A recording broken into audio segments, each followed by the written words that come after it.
Alright, shalom. Just have another quick video I want to put out.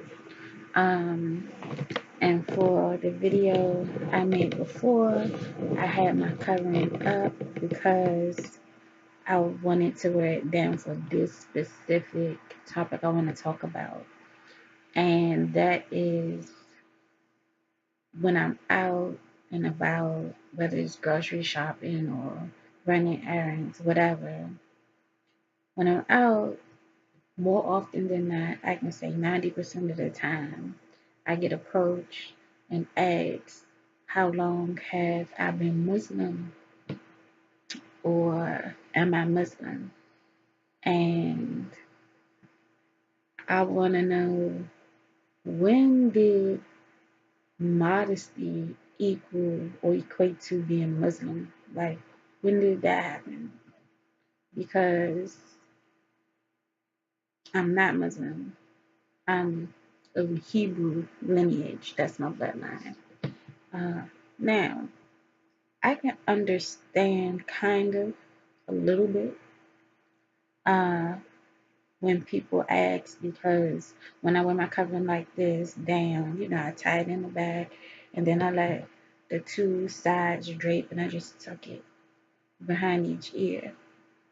And the reason I started doing that was, for one, it's more coverage in the front, which I very much appreciate because, and I wear this when I go out the house because I want to be as modest as possible.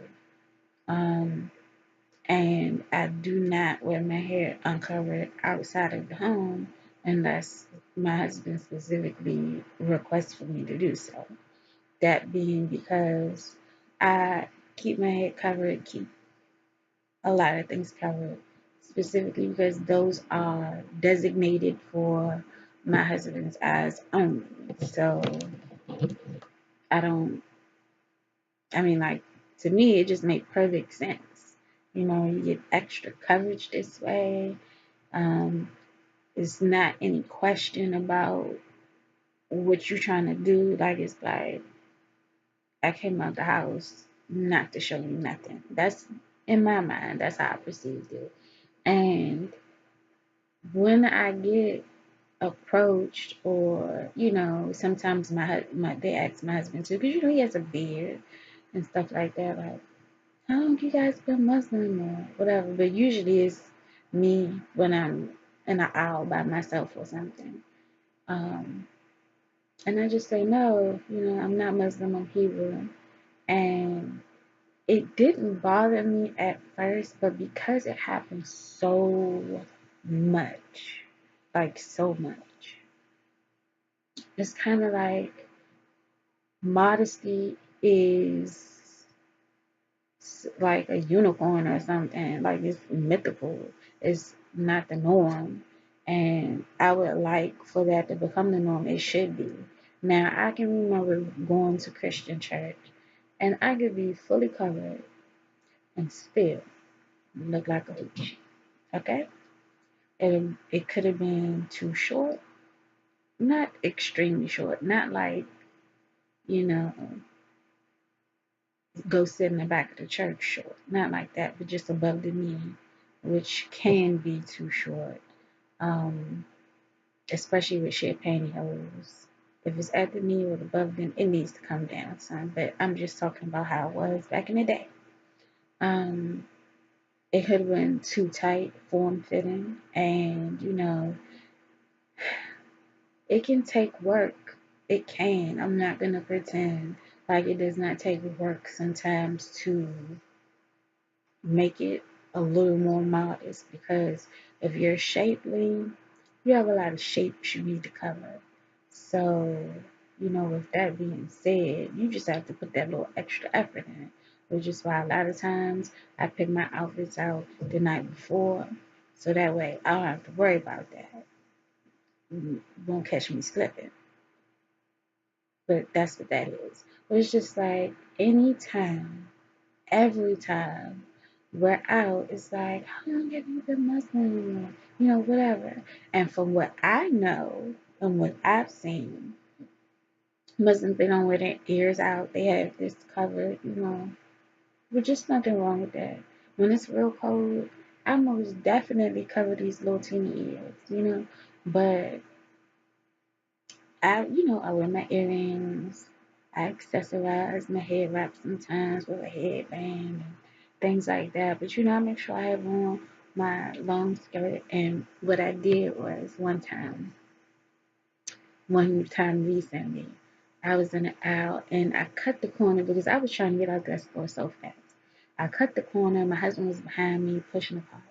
And I scurried down the aisle to get whatever it was in the aisle. And this guy yells at me, and my husband's literally like 5 steps behind me. So it's just like I cut the corner real fast, and I'm trying to walk, get to whatever I'm trying to get to. I'm moving fast, but he's moving regular pace. And this guy says, "Are you Muslim? Are you Muslim?" Like yelling, and I'm like, "No, get out of my face." And my husband, he cut that corner real hard. I was like, yes, here he is.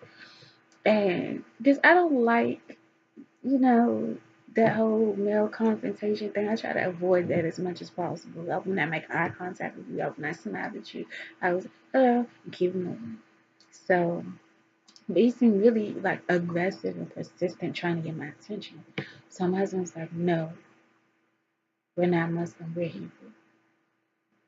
And he was like, oh, okay, because I just saw, her head covered and stuff like that. And I'm like, I guess.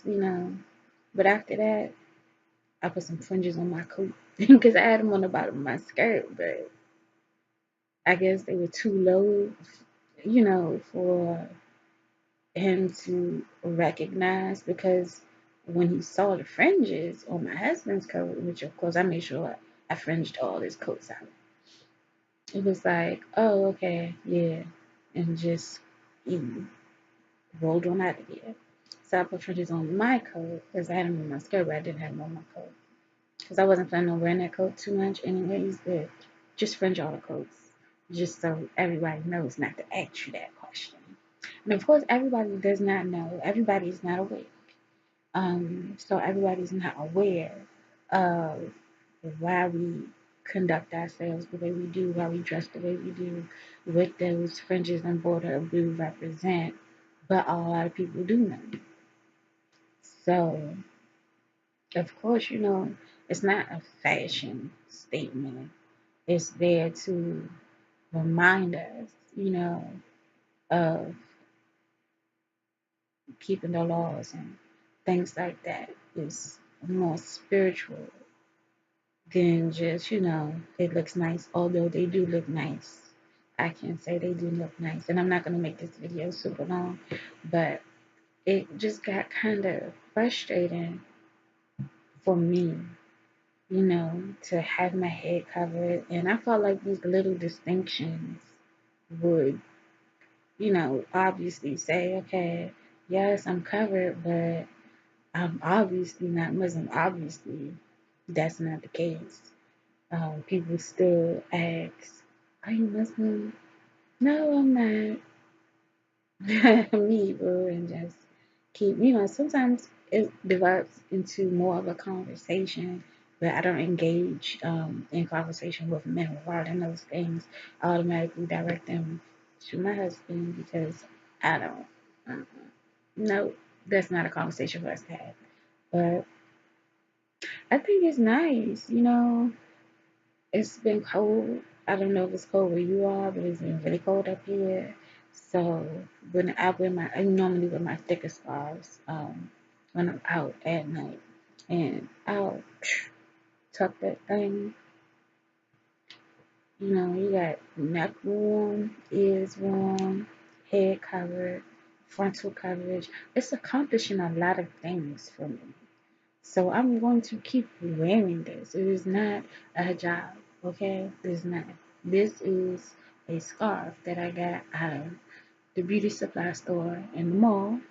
And if I just pull this down and pull this down, now it's not that. So, but I said all of that to say that I would love, I'm looking forward to the day when modesty is the norm, when our people are awake and aware of who we are as a whole people. It's not, no longer this big kept secret or this few and far between people knowing who we are and what we're about, what our original heritage is. But once it's common knowledge to appreciate the modesty of our women, because it's beautiful to me. If I see, I have not that I know of, because I just, I have not seen any sister in the truth on the street as of yet, except for like if we go to gather and fellowship with somebody, with a congregation or something like that, then of course you see the sisters dressed modestly and with their head covers and stuff like that, and some of them have fringes and stuff like that. But I'm anticipating the day. Like I really am. I go out and I'm looking, nobody yet. I'm still hopeful for the day where I can see systems like, Shalom, sis. You know, I'm excited because this is gonna happen. In my heart, I've determined it's gonna happen. We want to team up to be modest together out here in these cold streets. But modesty does not equal Muslim. Modesty equals obedience to the Most High according to His word. So let's make modesty a normal thing. Let's make it normal. Let's make it the norm. Hashtag modesty is the norm or the new norm. I don't know. Because we're so wicked. Who knows? But let's do it, definitely. All right, Shalom.